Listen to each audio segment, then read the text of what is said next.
अगर आप कहीं काम से या बाहर घूमने का प्रोग्राम बना रहे हैं तो संपर्क करें शिवाय ट्रैवल्स। Mobile number 9763083315।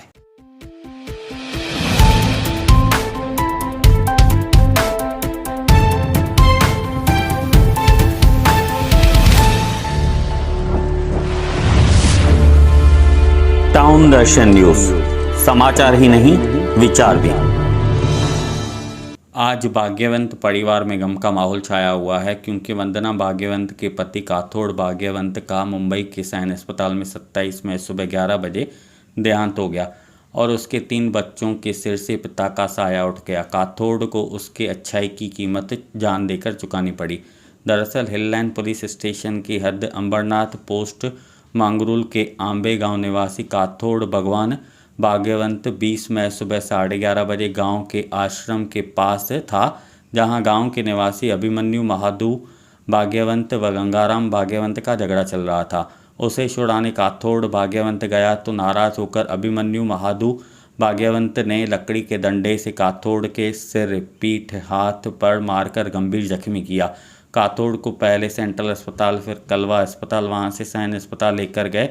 27 मई सुबह 11 बजे काथोड़ भाग्यवंत की मौत हो गई।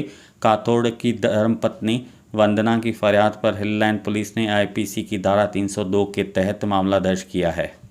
माझा नवरा तिकडे कातरवाडीमध्ये तिकडे गेलते, तिथे म्हणजे असेच कामाला, असे कोणत्या पण कामाला जायचे ना, तर तिथे कामावरती गेलते, तर तिथे त्या दोघांची अशी भांडणं चालली होती, तर ते सोडवायला गेले. तर त्यांनी ते सोडवायला गेले, तर त्यांनी जो मारामारी करत होता त्यांनी त्याला सोडलं आणि माझ्याच नवऱ्याला खूप मारलं. इतकं मारलं की त्यांच्या डोक्यात सगळं पूर्ण म्हणजे एकदम त्यांच्या डोक्याचा हीच करून टाकला. पूर्ण बेशुद्ध अवस्थेमध्ये रक्ताबंबाल झाले होते माझा नवरा, एवढं मारलं त्यांना. उसके बाद आप लोग उन्हें कैसे हॉस्पिटल लेके गए? हां, फिर म्हणजे त्यांना रिक्षात घालून आणलं. मग आम्ही बघितलं, मग आम्ही त्यांना तसंच इथे नेलं, सेंटरला नेलं. सेंटरला तिथनं घेऊन आलो. त्यांनी खाली मलमपट्टी वगैरे केली आणि म्हटलं आता मी बोललो झाला, तर बोलतो हो तुमचं झालं बोलतं. मग आता म्हटलं पोलीस कंप्लेंट करू, तर पोलीस कंप्लेंट करायला आम्ही तिथे गेलं हिललँड पोलीस स्टेशनला. तर ते काय बोलतात तुम्ही अजून एकदा ह्यांना दवाखान्यात ना ह्यांच्यावर चांगली ट्रीटमेंट करा, नंतर बोलता आपण पुढचं पाऊल उचलू, असं बोलले. आपका शिकायत तभी नहीं लिया गया? नहीं लिया. अच्छा, फिर उनको सेंट्रल हॉस्पिटल के बाद में कहाँ पे लेके गए? हाँ, सेंट्रल हॉस्पिटल के बाद कहाँ लेके गए? सेंटर वापस हम लोग ने वापस लेके गया. म्हणजे जेव्हा त्यांनी परत सांगितलं ना, मग आम्ही परत दवाखान्यात नेलं, तर तेव्हा परत त्यांना एक ग्लुकोज लावला माझ्या नवऱ्याला. एक ग्लुकोज लावलं त्यांना, एक ग्लुकोज लावला आणि म्हटलं आता बोलतं तुम्ही मस्त प्रॉफिट व्हाल, म्हटलं बोलतं जा तुम्ही घरी बोलतं. सेंटरपासून मग कलव्याला घेऊन गेलो.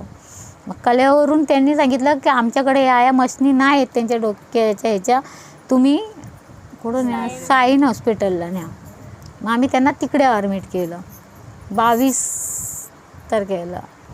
मला पोलीस आता हेच अपेक्षा आहे, गुन्हेगाराला इतका फाशीची सजा आणि इतके कडक, जसा माझा नवरा कोणाला दुसऱ्याला पण मारू शकतो तो माणूस, आणि माझा नवरा पाणी करून म्हणजे त्यांना पाणी आज 8 दिवस झाले त्यांना पाणी नाही दिलं, काही चहा नाही दिले, त्यांना असं मारले ना कधी पाणीसुद्धा सर त्यांना देऊ आम्ही शकलो नाही ऑपरेशन केल्यामुळे. मग तसा तो पण असाच मारायला पाहिजे, अशी त्याला कडक शिक्षा द्या.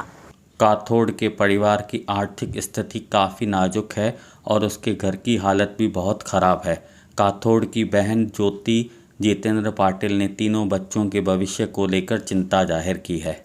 मेरा भाई सुबह उधर मतलब गांव के बाहर है, काम करने को गया था 9 बजे, तो उधर 2 जन का झगड़ा होता अभिमानु और गंगाराम का. तो मेरा भाई गया था बीच में उसको छुड़ाने के लिए, तो मेरे भाई को उसको छोड़ा और मेरे भाई को ही मारा. ऐसा मारा तो उसका इतना उसको इधर उधर ही गिरा था, उसको कुछ भी नहीं समझ में आया, उसको कितना लगाया कुछ भी नहीं बोलने के रहे. मगर आजू बाजू वाले 2-3 जन आए चुराने के लिए, उसको बोला कि तुम लोग आएगा तो तुम्हारे भी ऊपर वही मारेगा डंडा, तो वो लोग पीछे हट गए. फिर भी एक लड़का आया और वो रिक्शा में लेके आया इधर घर पे भी कोई नहीं था हमारे. फिर भाभी मेरी बाहर गई थी, वो आई बुलाया गया तो तो फिर उसको लेके गया उधर 2-3 हॉस्पिटल में, तो किधर नहीं लिया उसको, फिर गए सेंटर में लेके। सेंटर के हॉस्पिटल वाले क्या बोले कि पहले पुलिस स्टेशन में जाओ। पुलिस स्टेशन में गए तो उधर लिया क्या नहीं लिया वो मेरे को मालूम नहीं, क्योंकि मैं उसके साथ में नहीं थी, मेरे वो भाभी के साथ में नहीं थी उधर तभी। तो तभी वो लोग क्या बोला कि कितना तभी बोलने मांगता था इतना खून है उतना क्या किधर लगा है, तो वो लोग कुछ भी नहीं बोला, वो लोग साथ में आना मांगता था। तभी पुलिस लोग हॉस्पिटल में 20 तारीख को झगड़ा हुआ था, तो कल मेरे भाई का मतलब मौत हो गई। तो अभी मेरे भाई के छोटे छोटे बच्चे, अभी ये लोग क्या करेगा, इसको कौन देखने वाला, कोई नहीं देखने वाला। अभी जितना हमारे इसमें था हम लोग किया, अभी ये लोग का आगे जाके ये लोग को पढ़ाई, ये लोग का परिस्थिति, ये लोग का देखो, तुम लोग आप खुद आके सब लोग देखो कि ये लोग का क्या है, इस घर में कैसा रहे। अभी जो उसका सारा था वो तो इसने मारा है, आरोपी तो मारना है, सजा ही मांगता है हम लोग को, तो सजा देना ही मांगता है हम लोग, वही बोल रहे हैं। और सरकार की तरफ से मदद मिलेगा तो अच्छा होगा। वंदना भाग्यवंत के भाई DB पाटिल ने आरोपी को सख्त सजा देने की मांग की है। जैसे मेरे जीजा जी को ऐसा तकलीफ़ मिला है, वैसा तकलीफ़ उन जो अपराधी ने किया है वो तकलीफ़ उनको ऐसा मिलना चाहिए, सजा ही सजा नहीं मिले। परिमंडल 4 के पुलिस उपायुक्त प्रशांत मोहिते के अनुसार पुलिस ने अभियुक्त अभिमन्यु भाग्यवंत को गिरफ्तार किया है। अभिमन्यु भाग्यवंत और गंगाराम भाग्यवंत जिनके बीच झगड़ा चल रहा था, वो छुड़ाने के लिए काथोड़ भाग्यवंत गया। तब अभिमन्यु भाग्यवंत को गुस्सा आया, उसने काथोड़ भाग्यवंत को लकड़ी से मारा। उसके बाद वो पुलिस स्टेशन आया काथोड़ भाग्यवंत, उसको सेंट्रल हॉस्पिटल के लिए मेडिकल ट्रीटमेंट का मेमो दिया गया।